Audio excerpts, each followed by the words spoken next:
Well, folks, welcome to one more edition of Politics and Random. Egberto Will is your host. Thank you so kindly for being part of the show. We're going to have a great show for you today. How is everybody doing? And where are all of my peeps? Where are all of my peeps? I'm looking at YouTube, Twitch, Facebook, Twitter. ¿Dónde están? ¿Cómo se llama? LinkedIn. Come on, folks.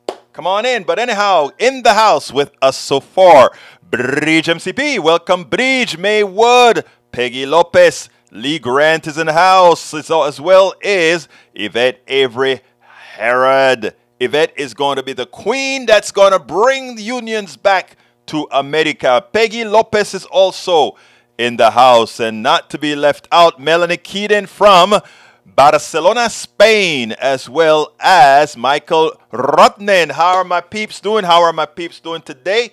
Come on, make yourself known. Make yourself known. Anyhow, from Michael Rutnan, the independent UK aspiring country singer charged for threats to kill fact checkers and FBI agent over Trump slander. So fact checking is an act of war, is treason, punishable by death, you say? Yeah. Who's the extremist now? This is what happens when you get all your news from media bubble that's lying to you and pissing you off on the regular. Meanwhile, the majority of conservatives no longer believe in fact checkers, while the majority of liberals welcome fact checking even when it's one of ours that makes a mistake. Where are we going, people? But you know what? Have love. These people need help. They need help, and we're there. Let's give them a place to land. Vamos a darle un lugar donde se puedan plantar. Okay? The slate from Michael Rudnin. Republicans are going to keep trying to make Hunter Biden happen. If only Republicans would stand for the real world issues they complain about, reducing crime, lowering inflation, and helping veterans. How can they do that, Michael Rudnin? They can't do that because that is what they perpetrate. The leadership of the Republican Party is what? Again, corrupt. So, of course, that is what they do. But no, their top grievance are conspiracy bunk and culture war nonsense. Republican strategy is to piss off their base, then let the corporations walk away with all the money. And that is what we have to show them. But we don't show them that by just giving them numbers. We show them that as it affects them on an individual basis, on a corporation by corporation basis. Like Amazon gave away $100 million, but laid off 10,000 people. That affects them in the pocketbook as he goes off to show his grandesse. The same with Mattress Mac. Mattress Mac had no problem giving I can't get her name out. Lina Hidalgo. He had no problem giving her, and he and his wife, giving her $600,000, and other rich people giving her competitor, Alexandra Miller, $600,000, and also giving others in the total of over $10 million. And guess what? Guess what? That money could have been much better served by putting that money in the coffers of the county so that they could give health care to those who need, so that they could feed those who needed to be fed. But they believe in life, right? They believe all those good things. They believe in nice things. Hell no. Hell no. You know what it's all about. You know what it's all about. Okay, continue. Let's see. Egberto Will is not sure you can show this now, but it's about buying pharmacy items in China versus here. Just a guy showing you big format. Okay, you know what? I'm going to get... I read that out of sync because you actually addressed me directly, so it rang a bell. So I'm going to put that on the screen for people to see. Out of sync, but this is one of our great folks that always find us real stuff. So I am going to go out of scope right here to make sure that we can actually play this. But what I want to do is I want to start it from scratch. So I haven't heard this, but if it's MCP who gave us, Bridge MCP who gave it, I know it's good. So all right, folks, here it's going to be. Oh, wait a minute. Let's get it here. We're going to get it. As soon as I get where is the sound? Where is the sound? I want to find the sound, but I see it now. I'll do it again. Sorry about that, guys. Sorry about that. But let's go ahead and do it again. So here I am in Bangkok, and I just walked into the pharmacy right behind me, and I picked this up for $5.14. In America, they'd want to charge me $95 for this, okay? Ventolin inhaler. I also picked up this, okay? Serotype, right, or Advair. In America, they'd want to charge me $245 for this. $245. Even that's with insurance because it's name brand. Here, $16. Now, what I'd like to say is, don't get me wrong, I love America, and America's great, but to the lobbyists and Big Pharma and all the politicians that are getting money shoved in their pockets and are raping the American people, up yours. You guys suck, and you will be the downfall of America. He's actually so right. As politicians help these guys screw us.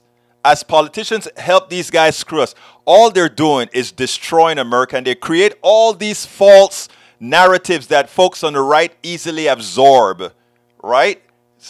But that is a perfect example of what we talk about here time and time again. Anyhow, continuing with the program. Let's see what we got here. Yvette Avery Howard said, afternoon, everybody. Bridge MCP says, how we are. Hey, y'all. What else we got here? Peggy Lopez is in the house saluting folks.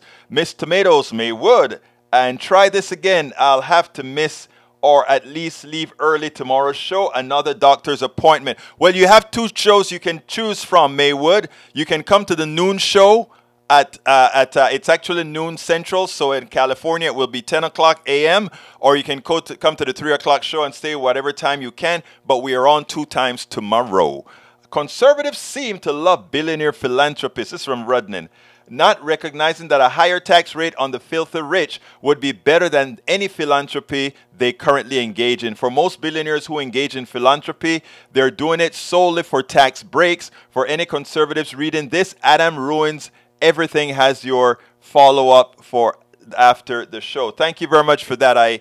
I'm going to tag that so that we can look at it after the show. Lee Grant says, replying to Eric Hayes, thanks for this, Eric. Egberto needs a better perspective on Mac. Okay, for those of you who are national, not in the Houston area, I want you guys to listen to this discussion that's happening within a furniture salesman and who attacked the best commissioners judge we had here in Harris County for a long time, one that doesn't take money from the plutocracy, and because of that they ganged up on her and they still lost. And then he comes out with an angry letter stating just stating all kind of lies, calling her a socialist, all that kind of stuff. This is a furniture salesman, a businessman who's supposed to do business for everybody, but he came out and attacked her. So this is what Eric Hayes wants me to read, and I will oblige.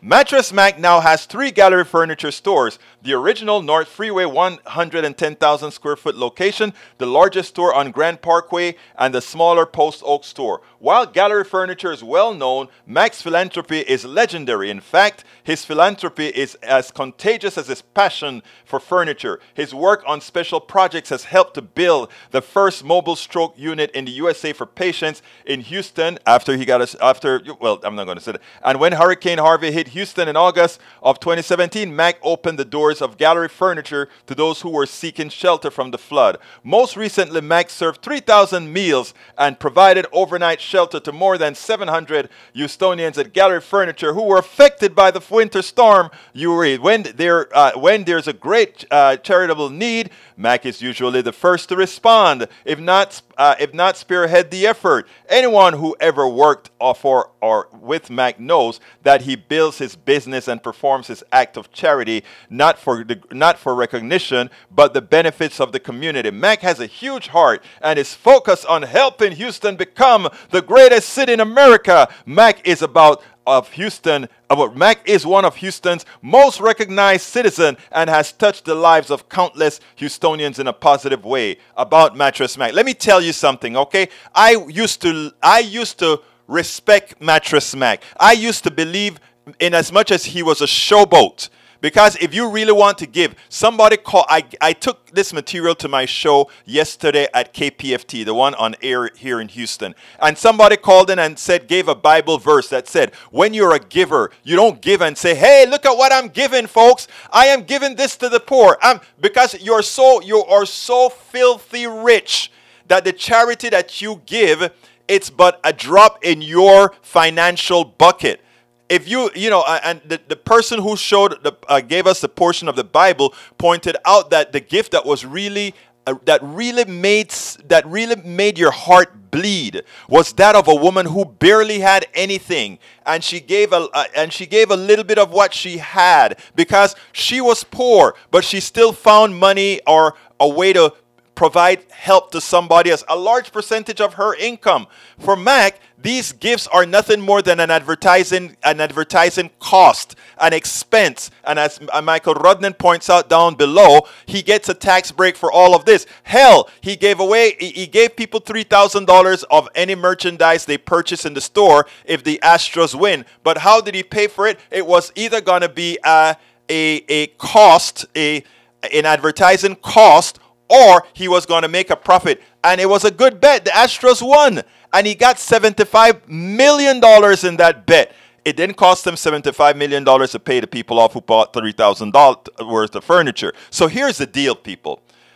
We can't be fooled by these multimillionaires who take care of getting tax breaks and all these other features and look benevolent as they give, right? A lot of you that are listening to this program right now, you give every day. You give to Politics Done Right to support this program that enlightens you. You give to other charities. You give to other nonprofits. You give all of this, but the percentage of money that you give far exceeds the percentage of money that El Señor Mattress Mac gives, and tell everybody, hey, look at what I gave. Look at what I gave. Remember that. Remember that. Remember that your gift, when you give to Politics Done Right, when you give to the Red Cross, well, I don't like the Red Cross because they pay their CEO too much. When you give to Habitat for Humanity, when you give for all these other things, right? Guess what, people? You are given more than Mattress Mac is, but because he's given millions, right?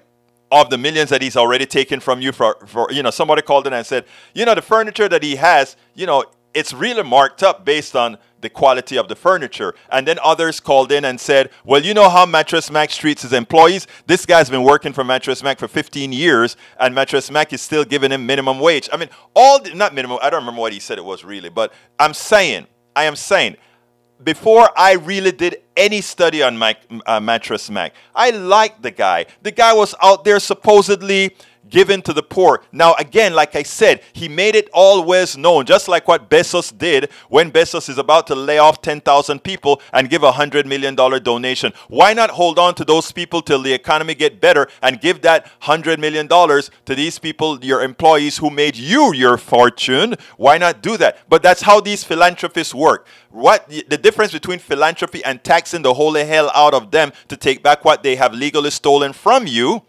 The opposite of doing that is to tax them and use that tax money to take care of the people. We shouldn't have to be inside of Mattress Mac's furniture store, because all Mattress Mac is doing is, yes, all those people that got flooded out, they got to stay in Mattress Mac's home, his store. Where do you think those people are going to buy their furniture when they're refurnishing their homes? From Mattress Mac. He was so good to us, so we are going to buy that stuff from him. Very good investment, isn't it?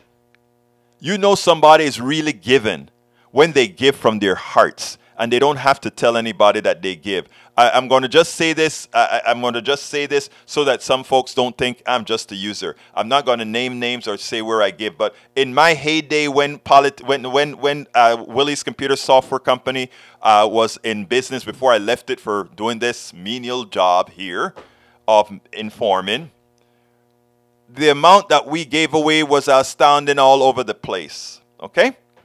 And we never did this to go ahead and say, hey, look at what we did. Most of it was done anonymously.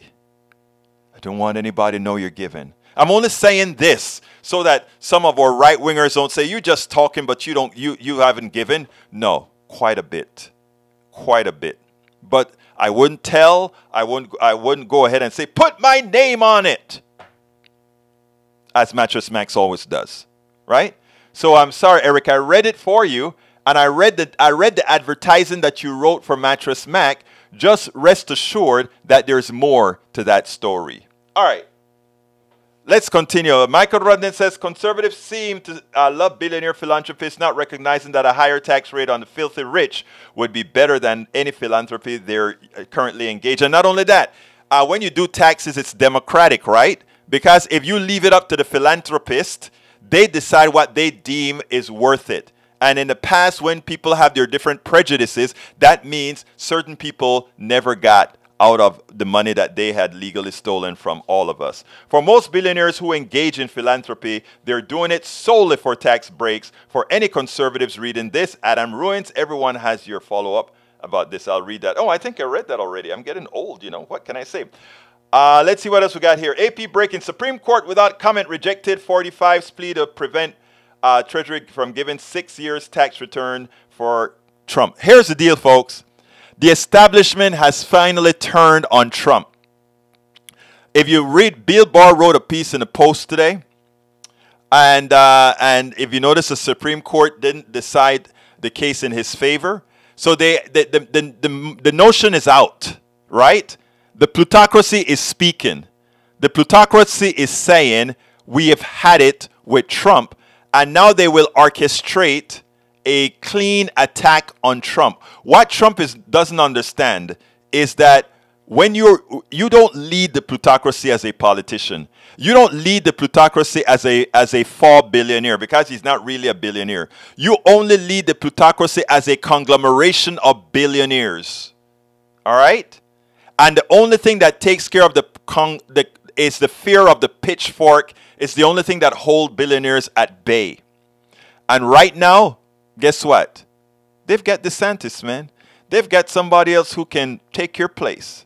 You were just the buffoon holding the place for a while. Get ready for jail, because it seems like they're getting ready to abandon you. It seems like everything that you thought, the power that you thought you had, is about to go. Bye-bye, Trump. All right, let's see what else we got here from our beautiful people. Egberto Willy's not sure. I showed that already. Let's see what else we got here. It's not bad. Okay, the Supreme Court is also allowing Congress to obtain 6 years records. Yes, they are. R.M. Maywood says conservatives seem to love billionaires. Oh, that's a repeat.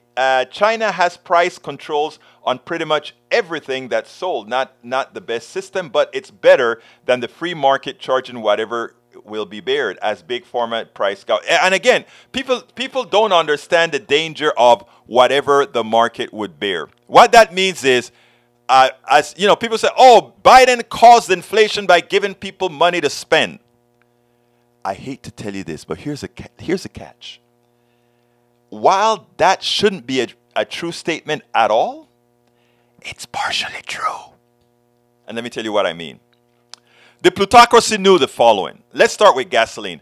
Earlier, I did a piece for Muslim TV where they read my blog, and they were in shock because I said we really have an oil glut. And they're like, who is this guy that is saying we had an oil glut? And I explained the reason why, and they were like, oh, wow, I guess that's true. We had an oil glut. That's why you never, ever saw any gas station without gasoline. And not only that, Russia didn't stop producing oil. It was just selling oil on the cheap to India and China, which meant India and China was buying less of the oil on the legal market, which means the price of oil should drop. That's not what happened, right? The market is a fraud. And because the market is a fraud, what occurred then is they continued to raise the prices. But they knew they could raise the prices because people had money in their pockets. And while they complain, if they need to go to from point A to point B, they're going to continue buying the inflated prices because there's no reason for demand destruction if you have the cash. Demand destruction is that economic term where it says if you raise your price high enough, what's going to occur is the destruction of demand for that product, and notice I didn't say the pause in demand. I said the destruction in demand. So what does destruction in demand for oil looks like? The whole industry going from gas guzzlers to very high economy cars, and that is demand destruction because it takes a while before anybody would start driving guzzlers again. So you've permanently lost or semi-permanently lost your ability to give the amount that you were given before. All right? So that is what they knew. They weren't going to get demand destruction because they knew you had money in your pocket. The same thing with the egg manufacturer or the egg producer and all these other guys. They knew you had some money in the pocket, so they weren't going to allow you to save that money, which ideally is what should have been done. Americans haven't been saving for a while. Why not give us a break? We got a break. People got two instances of $1,400 and an instance of $6,000. The government gave them $3,400 total or something like that. So a lot of people could have saved that money and increase their possibility of wealth, but the plutocracy said, no, no, no, no. We're going to take that money from you. So it was a transfer of wealth from our deficit spending to the rich people who actually then paid for the deficit for high interest rates on the loan that they gave to the United States government to pay you. It's a fraud. Es un fraude. All right. Let's see what we got here. Let's see what Janet Duffy says. How do we fix it? I assume you're talking about how do we fix all these pricing problems and whatever. Here's a fix, Janet. Janet Duffy Grover, by the way, welcome to Politics Done Right. This is how we fix it. The healthcare system should be removed from the private sector completely. Right now, as it turns out, most drugs are developed at universities or paid for with grants given by the United States government. So we've already paid for these drugs. The fraudulent pharma industry then go ahead and say, well, we got to bring it to market. To bring it to market, we have to invest all this money to make sure it's safe and all that BS. It's a lie. If you doubt it, look at where they spend their money. Most of their money isn't spent on research and development. Most of their money is spent on marketing.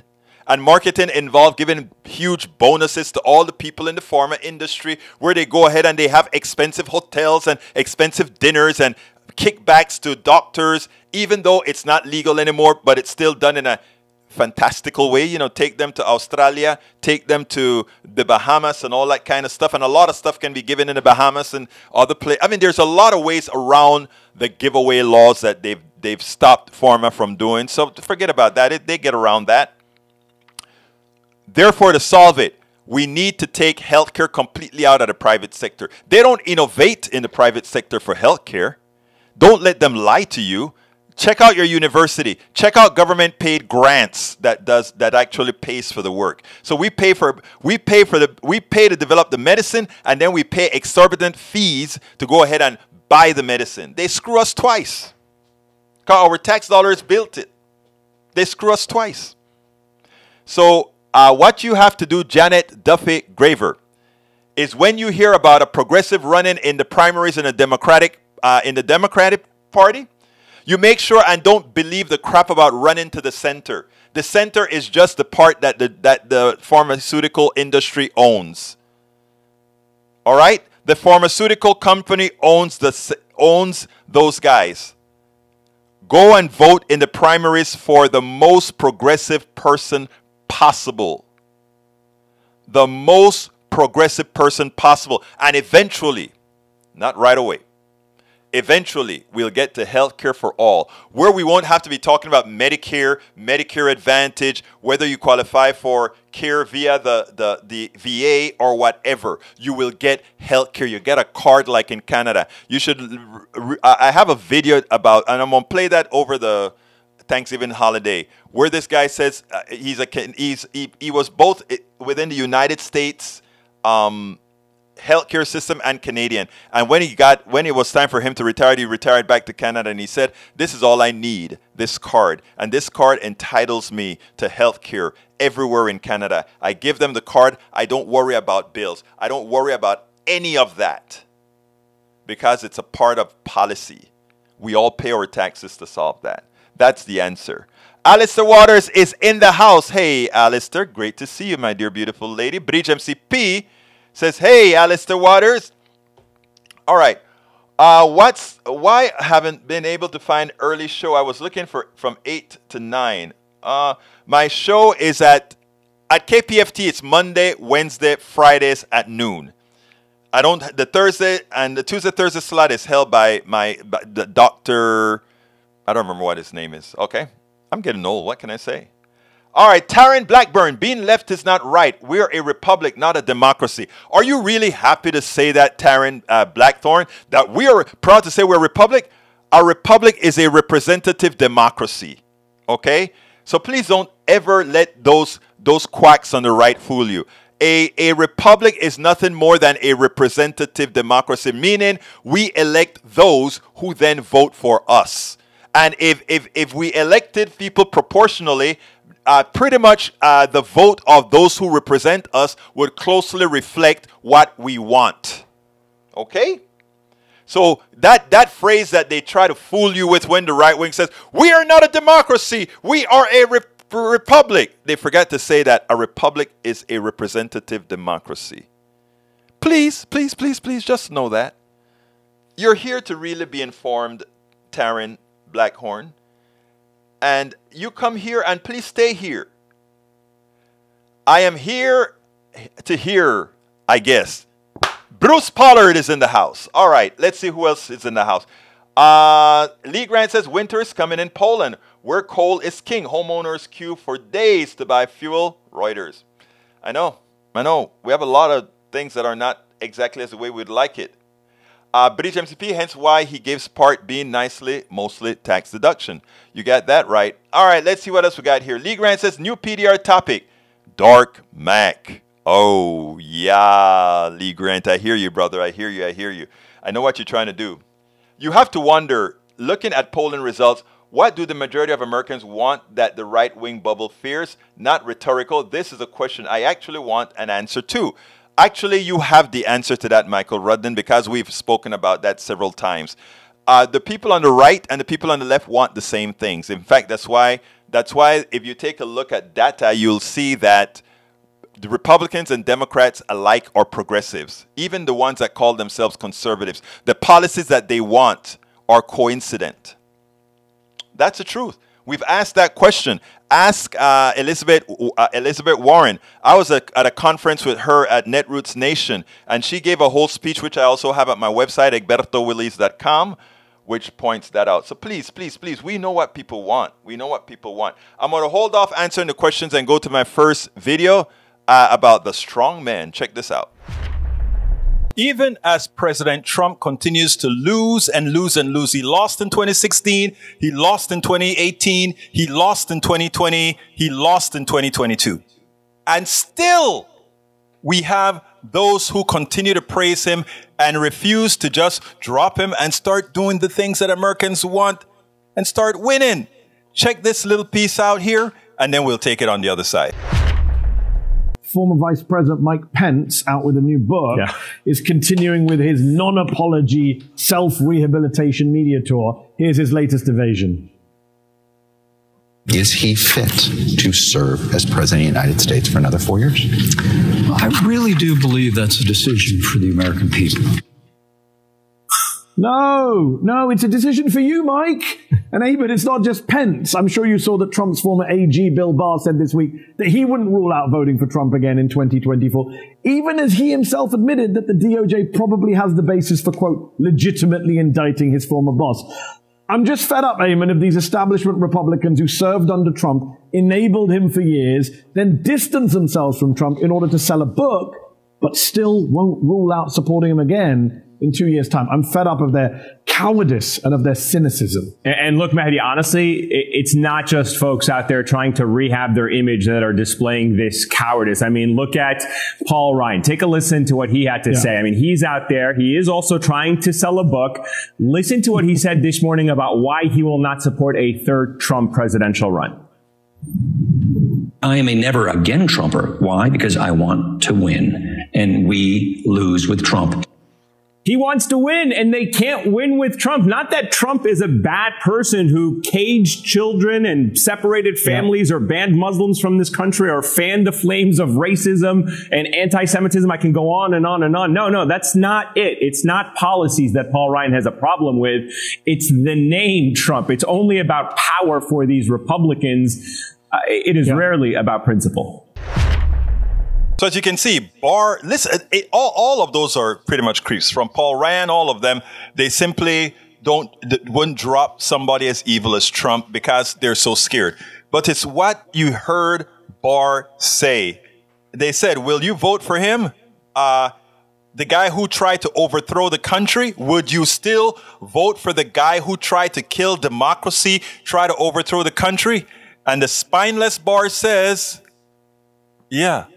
Then he said, but we have to try to not let us have to vote for him. It's like, please save me from my cowardice. Please save me from my iniquities. Please save me from being spineless. Please, please don't let me have to vote for Trump again. But if you put Trump there, I'll have to vote for him. Talking about spineless, talking about not caring about the country, but caring about the person, talking about just wanting power. And you know what? I thought I was going to put the Bill Barr piece in there, and I didn't. But here is the actual Bill Barr piece. I want you guys to listen to this because this one is important. There we go.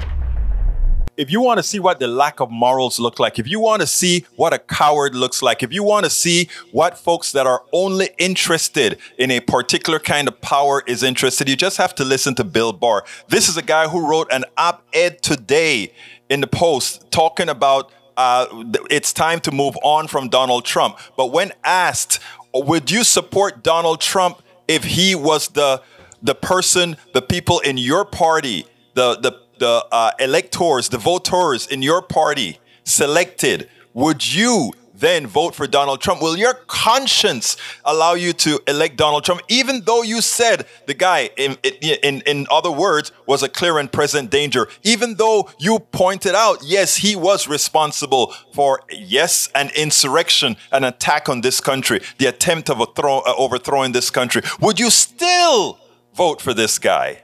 Well, let's listen to Bill Barr. If he had just exerted some self-control and discipline and dialed back his pugnacity and his nastiness a little bit, he would have won the presidency and had a second term. And he didn't do that. He failed. He didn't do what the whole country hoped, that he would rise to the occasion and rise to the office, and he didn't do that. So he's had his chance. He obviously does not have the qualities necessary to unite the party, which is the first step on the road back, and he should stand aside. If Donald Trump were the nominee for the Republican Party again, would you support him? Well, I'm just hoping it never comes to that, because I think it would be a tragedy if he's our nominee, if he's the Republican nominee. Could you vote against him? Could you vote not for the Republican if Donald Trump were the Republican nominee? Well, again, I think it gets down to what I said, which is I would have to make the judgment at that point, the impact on the country, and I'll have to see what's going on in the world, who the Democratic nominee is. If it's a progressive Democratic nominee, I can't imagine voting for him. But ideologically progressive versus somebody who orchestrated an attack on the Capitol, who betrayed his oath to the Constitution, as you said in your words, you still might vote for him. Mm-hmm. Depending on all this, it's hard for me to project what the future holds. The question is always a comparative one. You have to make a choice between two people. I don't believe in throwing my vote away on a third party. You don't rule out supporting President Trump again? No, I don't. Now, this is what I'm talking about.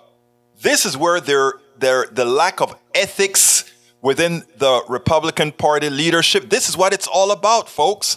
We tend to believe that somehow these guys are moral, that somehow these guys put country first, that somehow these guys put life first.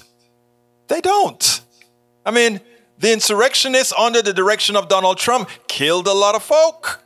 And I'm not only talking about the folks on the 6th. I'm talking about the folks who, because of their policies, caused what we see on the streets, the guns on the streets, etc., etc., etc.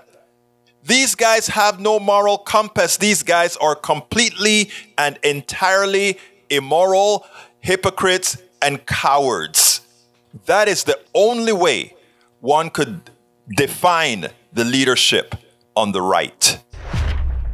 Now, I want to show you Kinzinger's answer. He's a Republican as well, but a sensible Republican politician. But before that, I want to bring in Donis Giorgio. Do you think we need a third, fourth political parties? I would love for us to have multiple political parties that then would have to get together and make deals, which would then, I could potentially see a very progressive party making a deal with a libertarian party and saying we're not going to profess on particular issues, etc., which allows the freezing out of the establishment so that we can stop being owned, entirely being owned by the you-know-whom, the corporatocracy. Peggy Lopez says California privatizing Medicare one county at a time. There's this stuff that they're tricking people in. It is that the Medicare, whereas you have to submit to be a part of Medicare Advantage, there is this new policy in the government. I don't remember what it is, but if you look at one of the interviews we did with Social Security Works and another woman working on the healthcare issue, they're doing it. They're trying to do it the opposite way. That once you sign up for Medicare, you automatically get into the private sector portion, and you have to specifically say, "Nope, I want Medicare." In other words, Medicare is a national program. California can't force you into a privatized system as it is right now. Medicare is still there nationally for you to say, "I want real Medicare." People, if you're listening to me, Medicare Advantage is a fraud on the American taxpayer. It is a fraud on the American taxpayer because we pay more to the private sector to take care of people Medicare is already tasked to take care of, and that the 80-20 that you're no longer responsible for there, we as taxpayers pay for that.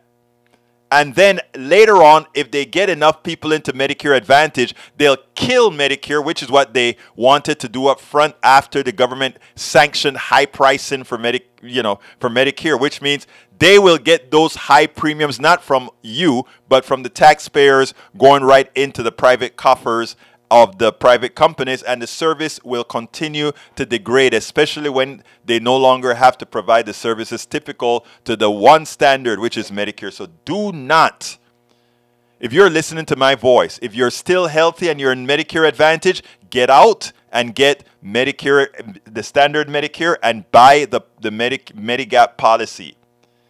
That will still be affordable. But if you wait till you get sick under one of these lousy Medicare Advantage plans, and you get sick and you find that these doctors will shoot you to hell and you want to go back to standard Medicare, you can't, because you won't be able to get Medigap.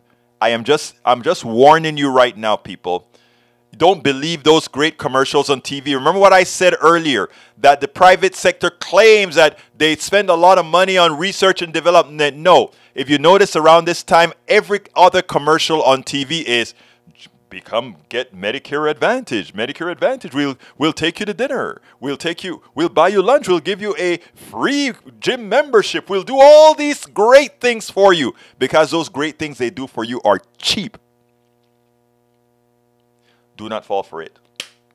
Tom C. says, USA is both a democracy and a republic. As a democracy, we the people hold ultimate political power. We are not a direct democracy, but we are a representative democracy. And he hits the nail on the head. Let's see what else we got here. Michael says, I think I read that one already. You have to be looking at polling results. What do the majority of Americans want? Yeah, we did that. All right, let's see. What else we got here? Egberto, tag the Climate Kings German will now against that's not. All right. Mike C6 says, I'm wondering, with all the people fleeing blue states for red states, what GOP policies are failing Americans? Let me tell you what these people are doing.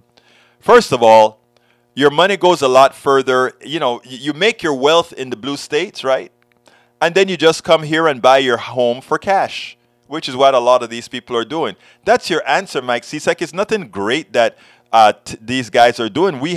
Our people aren't educated, so the educated people, when they reach the time of retirement or stasis, they come and they move to Texas or Alabama or Mississippi because they can buy their homes for cash. And the employees here in these states, because they don't make no money, their prices are cheaper, so they come out here and they take over. But what do you think happens as they take over? Why do you think all these different red states are getting bluer? Why do you think we were so easy to win Michigan, Wisconsin, Pennsylvania? Come on, man. Wake up. Wake up. Stop drinking the Kool-Aid. They're screwing you. All right, let's see what else we got here. Para ver, before I answer that last video. John Cotter is in the house. Good afternoon, Egberto from Tokyo. Couldn't agree more. Get corporate profit and out of healthcare, and people would be healthier. Whoop, whoop. Exactly right, my brother. Let's see what else we got here. Paul Fleming says, a second woman who claimed that Herschel Walker pressured her to have an abortion says, but that she has audio recordings. Stay tuned. Wow, I didn't hear that one yet. But anyhow, I need to answer Bill Barr. Why Bill Barr is doing what he's doing from the last one that I did. Here is the Adam Kinzinger video that talks about it. Adam Kinzinger, he doesn't want a pat on the back. He wants us to refer to those who refuse to be on his side. In other words, a conservative, a principled conservative who is willing to go up against Trump and all the MAGA folks that are doing all the evil that we've seen being done here in the country. I want you to listen to this, and then we'll take it on the other side. Why are you the only one? Why is Liz Cheney the only one in moments like this who has the guts to speak out? And by the way, I can't believe we're calling it guts to condemn the hammer attack of an 82-year-old man and the attempted assassination, perhaps if she were home, of Speaker Pelosi. Why is it so hard? We're not even talking about election conspiracies or vaccine conspiracies. This is speaking out against the attempted murder of an elderly man. Why is it so hard for Republicans to do that? Because we're close to an election. And, you know, the new view on the extreme is you don't ever admit defeat. You never back off. You know, when Elon deleted his tweet, which was an insane tweet, you know, everybody's like, oh, you're acquiescing to the left wing mob.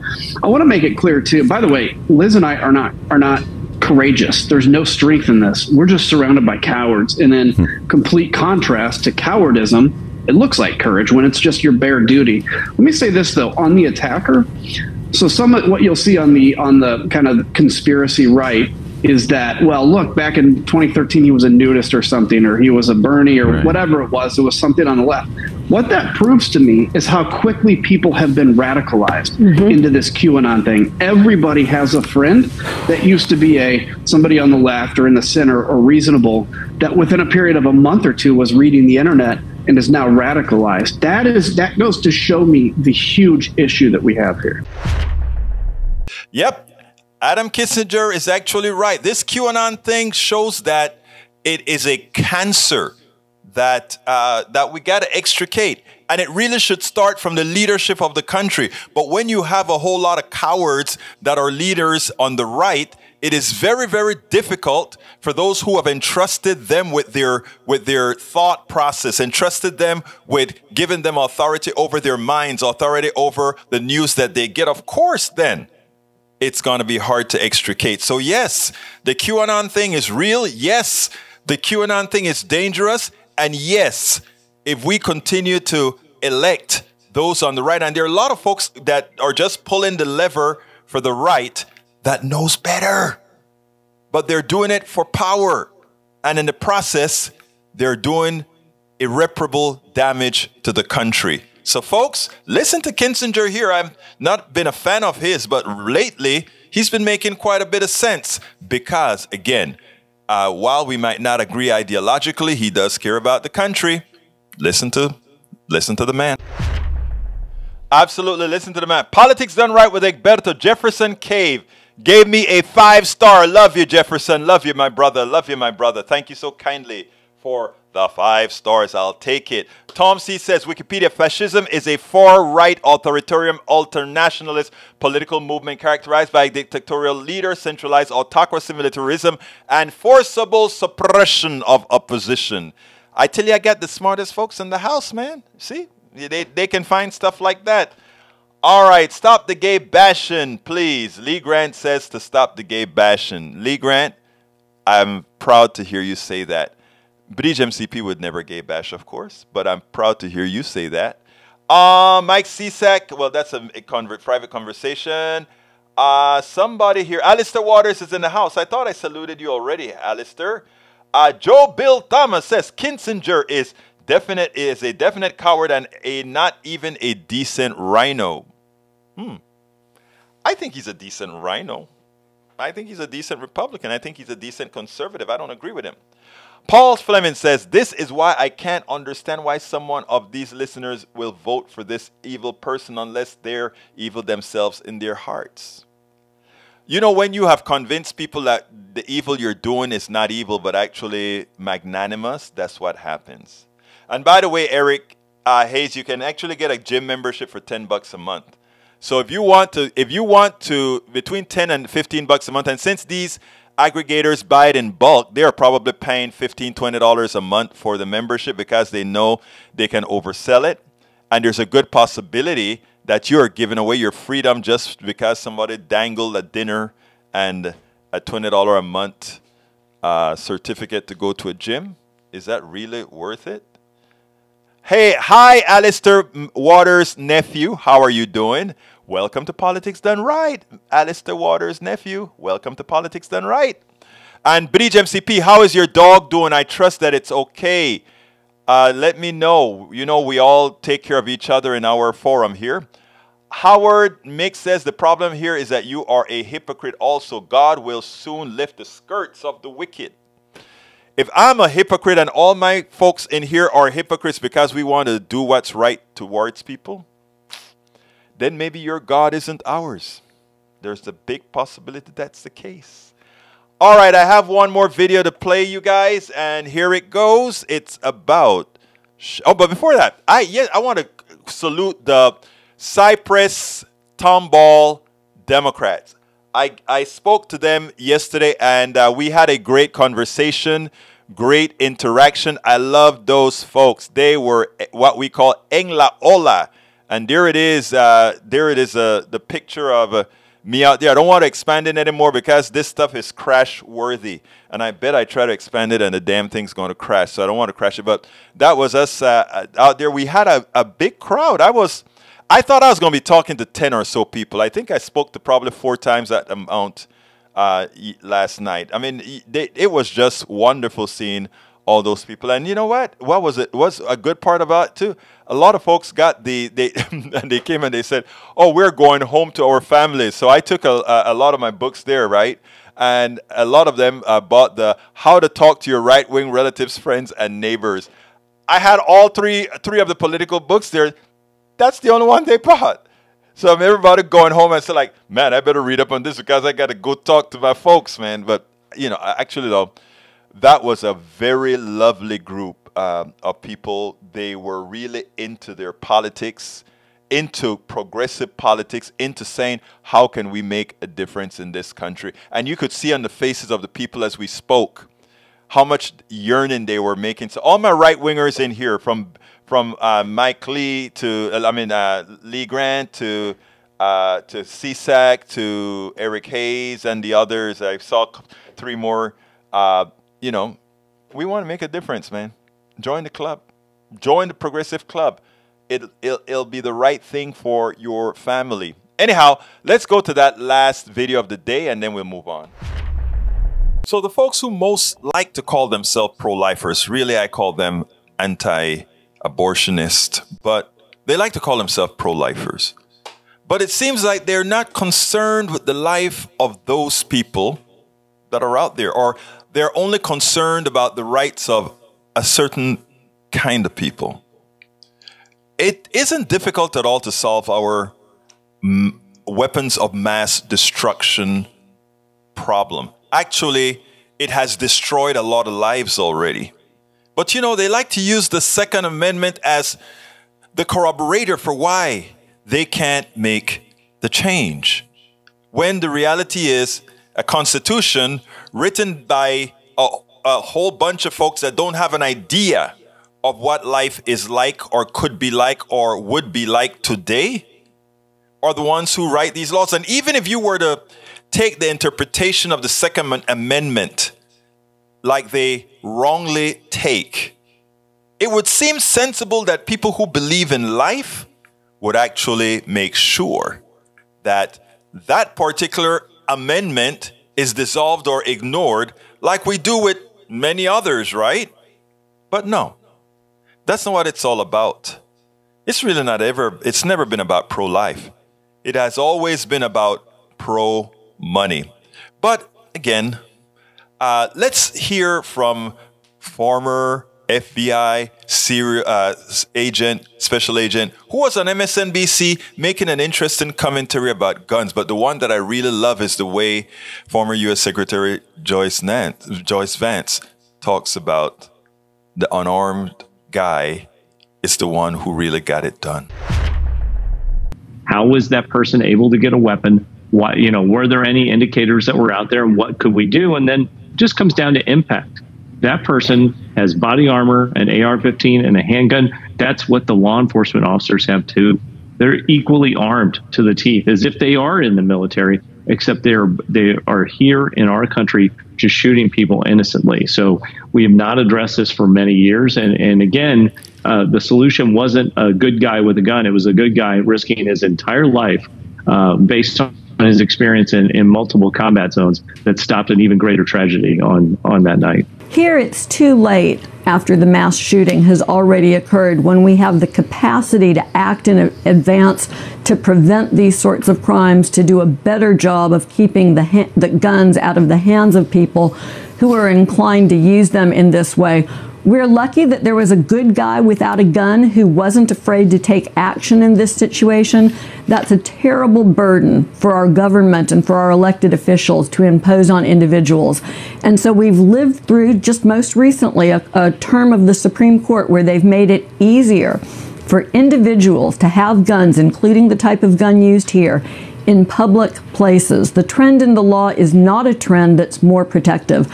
And as we continue to see our public officials carelessly engaging in hate speech, speech that demonizes, in this instance, members of the LGBTQ community, we know that that hate speech unfortunately translates into actions like this by people at the margins, people who have, whether it's some form of instability or whether they're just completely eroded by hate, who will take a gun and turn it on innocent people out trying to enjoy a night with each other. It's a situation we need to end. So yes, it didn't take a good guy with that weapon of mass destruction. It took an unarmed, brave person, something we could never say about those politicians who want to keep these people armed at all costs. But of course, you can't go certain places that they go with those guns while they want others to go elsewhere, right?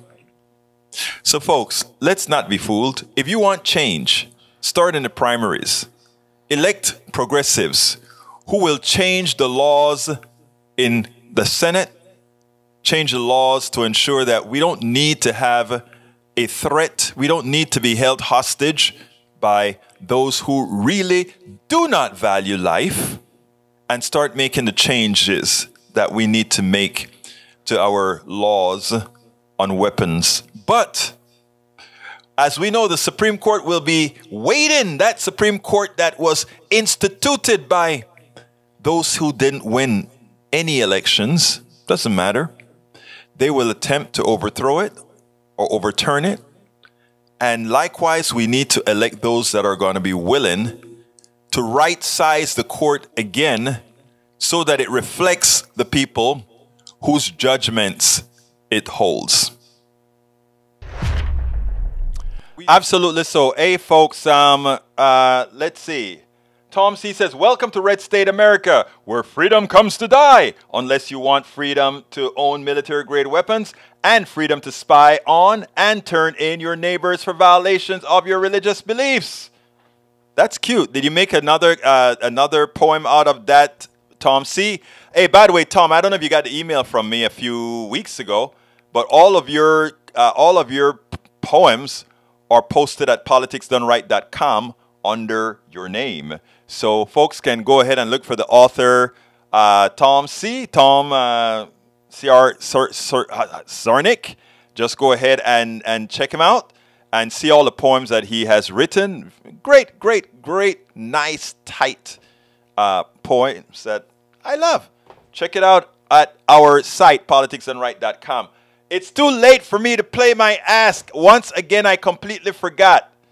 And actually somebody did remind me, and I think Brother Fleming did remind me. Egberto, Texas, the land of gun and car and health control. I know, girlfriend. We are the wild, wild west. We knock people out with guns. We get mad on the freeways and we shoot. Anyway, folks, please remember to support our program however you can. If you can do so, let me give you the different ways in which you can support us. We need your support to stay alive. We cannot do this at all without you. Start in. You can subscribe to our Patreon. We need more patrons. We need more patrons. You know, as time goes on, some people fall off. So please join our Patreon at politicsdoneright.com/Patreon. Patreon is spelled Patreon. Alternatively, you can just click the join button on YouTube. Click that join button and become a YouTube subscriber, YouTube member of the PDR Posse. So please go ahead and consider doing politicsdoneright.com/YouTube if you don't have the join button. But another way to support us is directly on PayPal.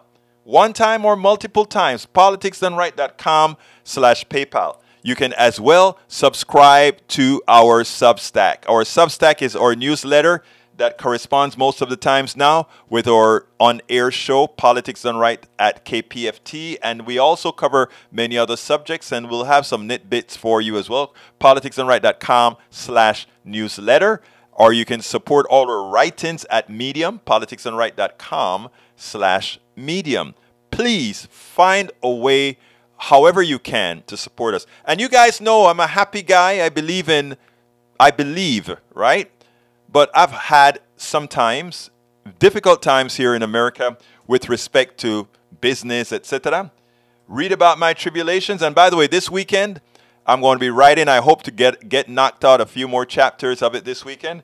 politicsdoneright.com/tribulations for my new book, The Tribulations of an Afro-Latino Caribbean Man. Please check it out. I put the link in there as well. But again, the standby, always, paypal.com to support what we do here. politicsdoneright.com/PayPal and our store, politicsdoneright.com/store. Thank you so kindly for spending this time with me. You guys have a wonderful rest of your day. I'll see you 2 times tomorrow. I'll see you at noon at KPFT 90.1 FM Houston on air and on internet, and solely on the internet at 3 p.m. Central. You know how I end this, baby. My name is Egberto Willies, and you know how I end this show. My name is Egberto Willies, and this is Politics Done Right. I am what? What am I again? I am out. We spend a lot of time deconstructing the news, trying to parse it into a form that everybody can understand. We try to find those little nitpicks where it flies above the fray, etc. If you really like these videos that we do, I want to ask a big favor. Please go ahead, number 1, subscribe to our channel, and number 2, please join if you can. Thank you so kindly for watching. Keep watching. Please remember to share. We must populate the entire internet with our progressive message, a message that we know is what most Americans say that they want. So help us, please join.